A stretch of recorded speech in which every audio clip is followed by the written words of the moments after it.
Kovai எஸ்.எஸ்.வி.எம். World பள்ளியில் சி.பி.எஸ்.இ. வழிகாட்டி விழா மற்றும் திறன் கண்காட்சி 2024. கோவை எஸ்.எஸ்.வி.எம். உலக பள்ளியில் வாழ்க்கையை மேம்படுத்திக் கொள்ளவும், திறனை கட்டமைத்துக் கொள்ளவும் மாணவர்களுக்கு அவசியமான வழிகாட்டுதல் நிகழ்ச்சி நடந்தது.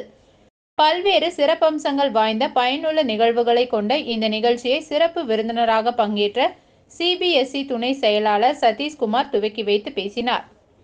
வேலை வாய்ப்புகளை உருவாக்குவதில் மாணவர்கள் திறனை வளர்த்துக் கொள்வதன் பங்கு குறித்து கோவை மாநகர காவல்துறை ஆணையர் வி. பாலகிருஷ்ணன் ஐ.பி.எஸ். பேசினார்.